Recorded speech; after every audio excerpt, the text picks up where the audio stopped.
Assalamualaikum warahmatullahi wabarakatuh. Waalaikumsalam warahmatullahi wabarakatuh. Kami dari kelompok 4 akan mempresentasikan mengenai tugas UAS kami, yaitu mengenai penjadwalan CPU. Di mana anggota kelompok kami terdiri dari 5 orang, yaitu Aris Purnama, yang kedua Bayu Wijana, yang ketiga Sabila Nursania, yang keempat Alpina Wiwit Utami, dan yang kelima Hisam Muhammad Bakir Jawad. Selanjutnya, untuk penjelasan mengenai penjadwalan CPU akan dijelaskan oleh Hisyam Muhammad. Untuk Hisyam dipersilakan. Penjadwalan CPU menyangkut penentuan proses-proses yang ada dalam ready queue yang akan dialokasikan pada CPU. Terdapat beberapa algoritma penjadwalan CPU seperti dijelaskan berikut ini. Terima kasih kepada Hisyam. Untuk selanjutnya, mengenai algoritma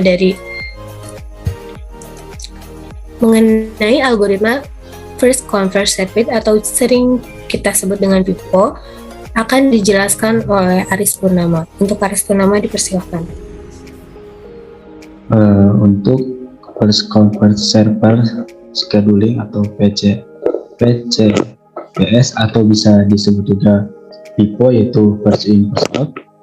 Penjadwalan CPU FIFO adalah akronim untuk first in first out, pertama masuk, pertama keluar.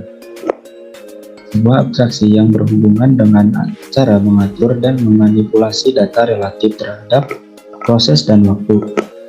Dalam algoritma FIFO atau PCFS, proses yang tiba lebih dahulu akan dilayani lebih dahulu.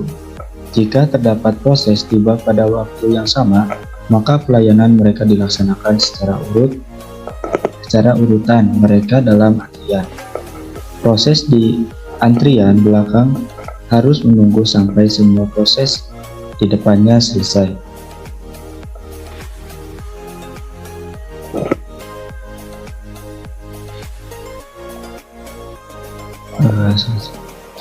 Nah, di FIFO atau PCPS ada dua bagian, yaitu nama proses sama burst time atau lama eksekusi.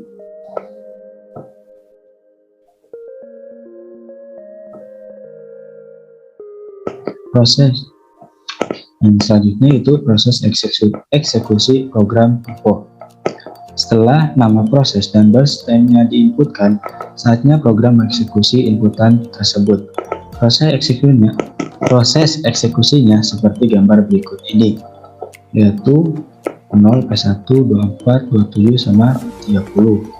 Jadi, tambahkan per tiap burst time dan P1 sampai akhir urutan. Karena ini menggunakan metode algoritma FIFO yang pertama masuk langsung dieksekusi.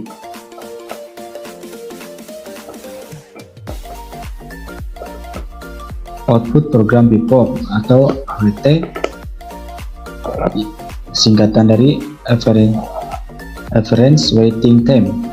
Dari Gantt chart dapat diambil kesimpulan waktu tunggu untuk P1 adalah 0 milidetik, waktu tunggu untuk P2 adalah 24 milidetik, waktu tunggu P3 adalah 27 milidetik. Jadi rata-rata waktu tunggu Average Waiting Time atau AWT adalah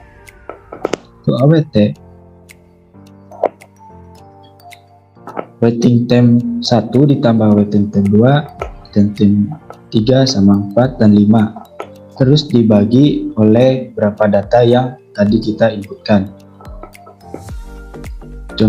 Contohnya itu 0, yang tadi kita inputkan ada 3, yaitu 0 tambah 24 tambah 27. Dibagi 3 yaitu 51, dibagi 3 yaitu 17 milidetik. Itu outputnya.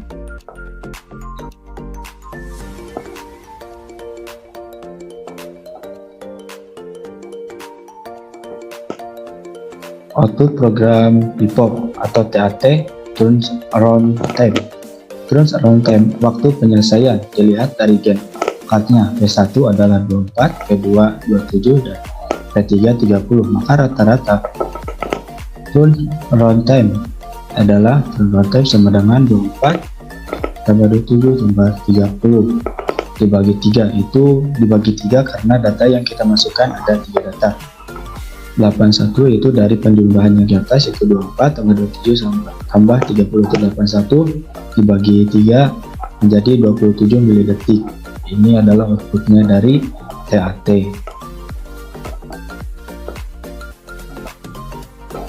Terima kasih kepada Aris Purnama. Untuk pembahasan selanjutnya, kita akan masuk ke pembahasan mengenai shortest job schedule atau SJF dan primitif yang akan dijelaskan oleh Alpina. Untuk Alpina dipersilakan. Baik, terima kasih. Di sini saya akan menjelaskan mengenai sorted job schedule atau SJF non-primitive. Jadi di sini SJF adalah sebuah penjadwalan di mana sistem operasi tidak pernah melakukan context switch dari proses yang sedang berjalan ke proses yang lain.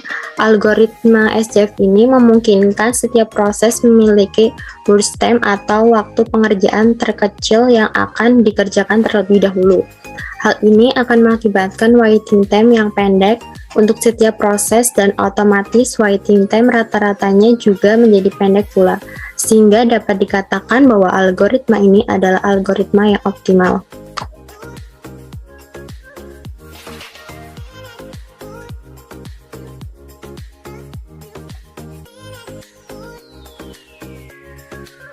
Dan berikut ini adalah penerapan dari algoritma short job first schedule atau SJF non-primitive. Jadi di sini terdapat tampilan dari nama proses, waktu tiba, dan lama eksekusi. Dengan P1 waktu tiba 0, lama eksekusi 7, P2 dengan waktu tiba 2, lama eksekusi 4, kemudian P3 waktu tiba 4, lama eksekusi 1, selanjutnya P4 waktu tiba 5 dengan lama eksekusi 4. Berikut ini adalah proses eksekusi program dari SJF. Jadi setelah nama proses dan burst time tadi diinputkan, jadi program berikutnya adalah eksekusi dari inputnya, yaitu di sini ada P1, selanjutnya ada P2 dan P3 lalu P4, dilanjut dengan P3. Dari di sini itu yang paling pendek dulu yang akan diproses, maka dari itu dari 7, selanjutnya dilanjutkan oleh P3, dari 7 ditambah 1, maka jadinya P3 itu 8, dilanjut dengan 8 ditambah 4, jadi 12, selanjutnya P4 dengan 12 ditambah 4, jadi 16, dan urutannya berdasarkan burst time.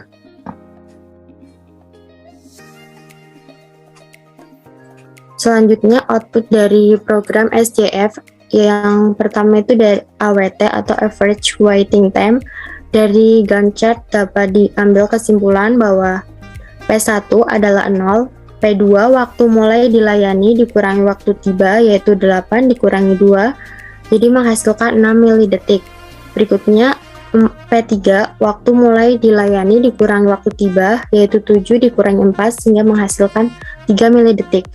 P4 waktu mulai dilayani dikurangi waktu tiba yaitu 12 dikurangi 5 sehingga menghasilkan 7 milidetik, sehingga AWT dari P1 ditambah P2 ditambah P3 ditambah P4 dibagi jumlah proses sehingga 0 ditambah 6 ditambah 3 ditambah 7 jadi 16 dibagi 4, jadi menghasilkan 4 milidetik untuk outputnya. Terima kasih kepada Alpina untuk penjelasannya. Untuk algoritma selanjutnya mengenai round robin akan dijelaskan oleh Bayu. Untuk Bayu dipersilakan. Baik, saya akan menjelaskan tentang round robin scheduling. Penjadwalan CPU round robin merupakan salah satu algoritma penjadwalan proses yang digunakan secara luas di dalam penjadwalan CPU. Algoritma round robin menggunakan sistem time sharing dengan static quantum time untuk setiap proses yang akan dieksekusi CPU. Algoritma ini tergantung pada ukuran quantum time yang diberikan. Pada penjadwalan round robin, tidak ada proses yang diprioritaskan. Semua proses mendapatkan pembagian waktu yang sama. Selain untuk menjalankan suatu proses, round robin scheduling juga dapat digunakan untuk menangani masalah lain pada sistem operasi, seperti scheduling terhadap paket data pada jaringan komputer dan sebagainya.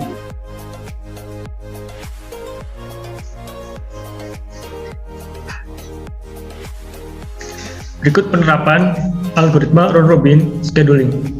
Terdapat 3 inputan pada algoritma ini, yaitu nama proses, burst time, dan quantum.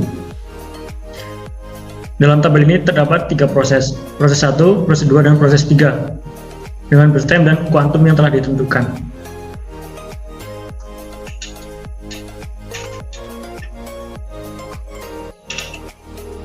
Selanjutnya, proses eksekusi program round robin. Setelah nama proses, burst time, dan quantum diinputkan, saatnya program mengeksekusi inputan tersebut. Proses eksekusinya seperti berikut. Proses 1, burst time dikurangi quantum.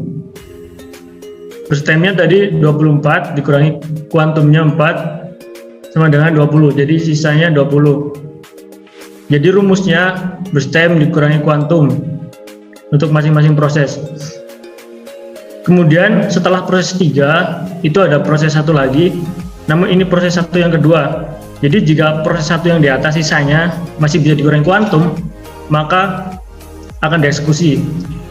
Proses 1 tadi sisanya 20, masih bisa dikurangi kuantum 4, 20 kali 4 sama dengan 16, sisanya 16. Karena masih bisa dikurangi kuantum, dikurangi lagi. Proses 1 yang ketiga, eksekusi yang ketiga, 16 dikurangi 4 sama dengan 14, dan seterusnya sampai sisanya tidak bisa dikurangi oleh kuantum. Yang terakhir sisanya 2. Kemudian di sebelah kanan itu ada Gantt chart-nya.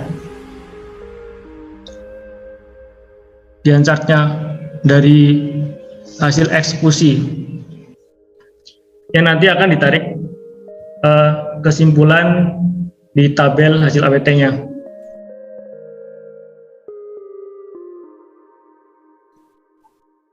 Nah, dari Gantt chart yang tadi dapat diambil kesimpulan waiting time-nya. P1 6, P2 4, dan P3 7. Untuk mencari AWT-nya, average waiting time, ketiganya dijumlahkan, kemudian dibagi jumlah prosesnya ada berapa, ada 3. 6 tambah 4 tambah 7, jumlahkan dulu baru dibagi 3 untuk mencari rata-ratanya. 5,6 milidetik output program round robin yang tadi 5,6 milidetik. Terima kasih.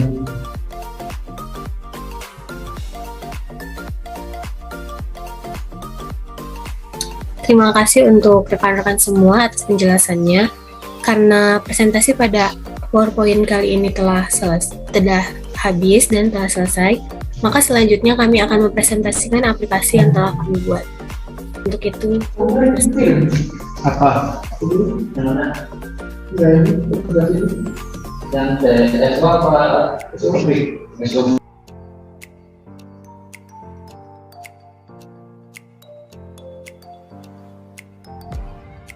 kepada Aris Purnama dipersilakan untuk presentasikan aplikasinya.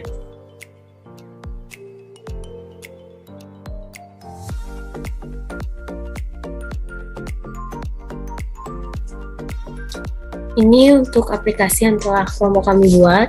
Untuk halaman utamanya akan dijelaskan oleh Hisyam Muhammad. Untuk bagian dari Pipo akan dijelaskan oleh Aris Purnama. Dan untuk SJF non primitif akan dijelaskan oleh Bayu Wijana, dan untuk yang terakhir round robin akan dijelaskan oleh Alvina. Untuk itu dipersilakan.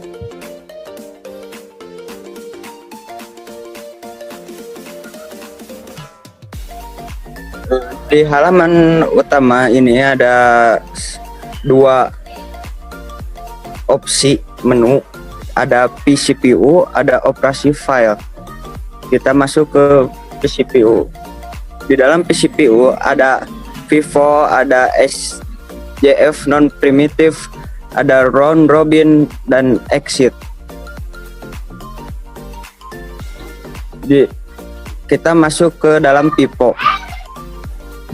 Untuk penjelasan pipo akan dijelaskan oleh Aris Purnama. Untuk Aris dipersilakan.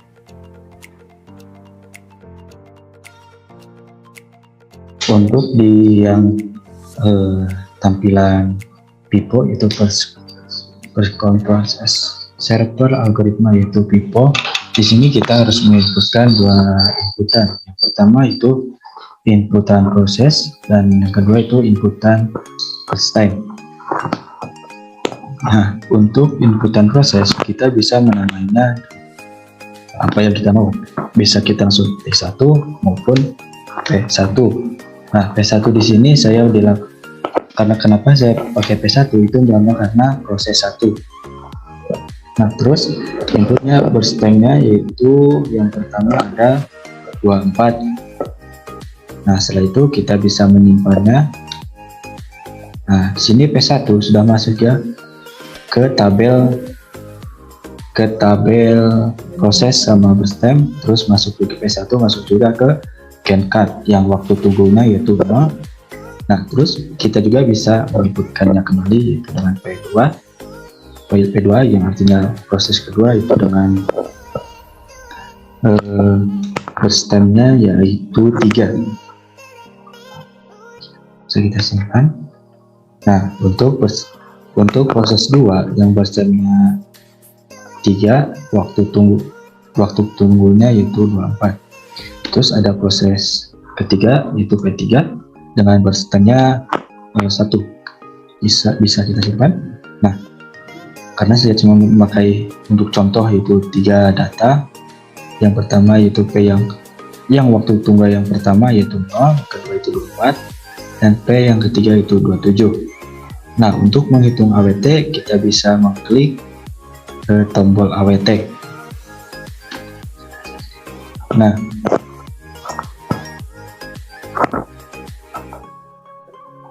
mohon maaf ya untuk share screen-nya, saya ulangi. Share screen-nya mendadak hilang. Nah, yang pertama itu ada inputan proses dan kedua itu ada inputan burst time. Nah, ini data yang sudah saya tadi inputkan. Mohon maaf bila tadi pas inputnya nggak kelihatan.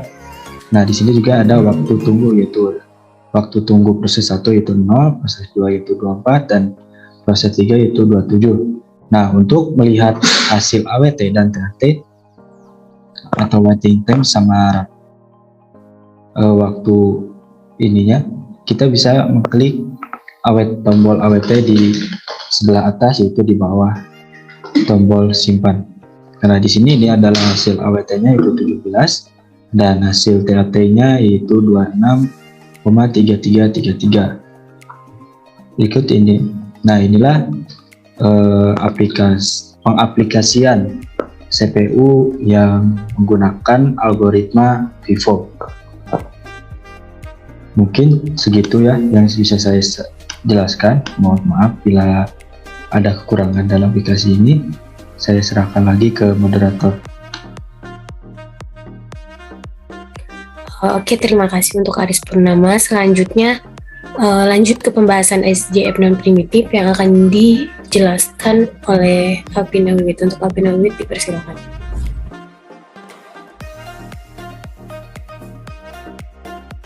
Baik, terima kasih. Di sini saya akan menjelaskan mengenai SJF non primitif.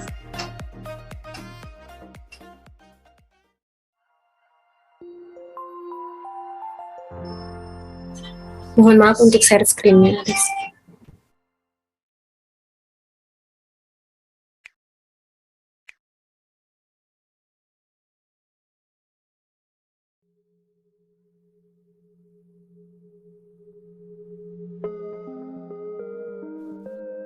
Dalam tampilan SJF non-primitif ini terdapat ada input proses, input burst time, kemudian input arif time, dan di sini juga ada button simpan dan AWT. Selanjutnya kita akan menginputkan proses P1 dengan burst time 7, kemudian dengan waktu tiba 0.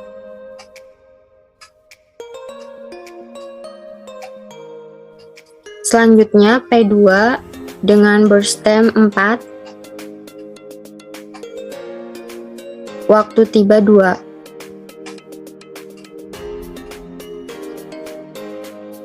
Kemudian input P3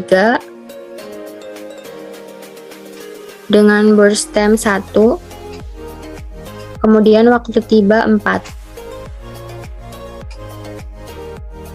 Selanjutnya input P4 dengan burst time 4, kemudian waktu tibanya 5. Selanjutnya menghitung AWT, maka di sini akan diperhitungkan oleh aplikasi sehingga menghasilkan P1 dengan waiting time 0, kemudian P3 dengan waiting time 3, selanjutnya P2 dengan waiting time 6, dan P4 dengan waiting time 7. Di sini diperhitungkan AWT menghasilkan 4 mili detik, selanjutnya TAT dengan 8 mili detik.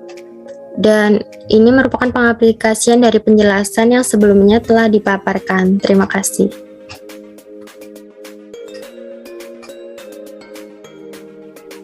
Terima kasih untuk Alpina atas penjelasannya. Selanjutnya ke algoritma yang terakhir, yaitu round robin yang akan dijelaskan oleh Bayu Wijiana. Untuk Bayu Wijiana dipersilakan.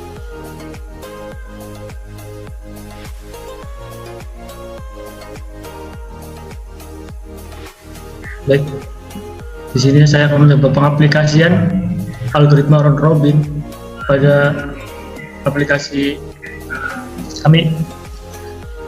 Langsung saja ke inputan proses yang pertama, burst time-nya 24, kuantumnya 4. Kemudian yang kedua, burst time-nya 3, kuantumnya 4.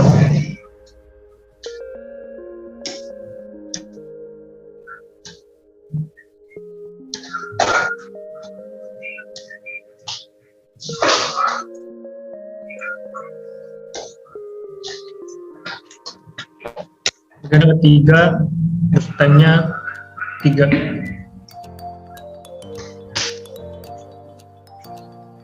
Kuantumnya 4.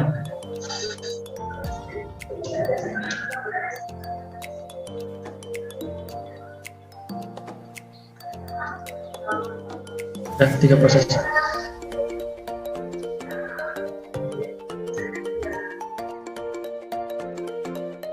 Ya, kemudian dihasilkan Gantt chart dengan proses 1, start time-nya 0, stop time-nya 0. Kemudian proses 2, start time-nya 4, stop time-nya 5. Proses 3, start time-nya 5, stop time-nya 6. Lalu nilai TAT-nya 3,6. Terima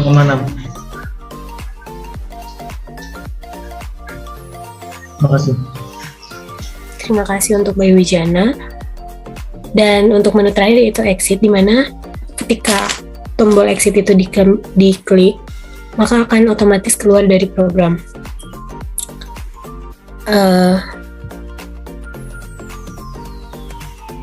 Mungkin hanya sampai di sini penjelasan dari kelompok kami. Mohon maaf bila banyak salah karena memang kami masih dalam tahap pembelajaran. Untuk begitu, sekian dari kami. Assalamualaikum warahmatullahi wabarakatuh. Waalaikumsalam. Waalaikumsalam warahmatullahi wabarakatuh.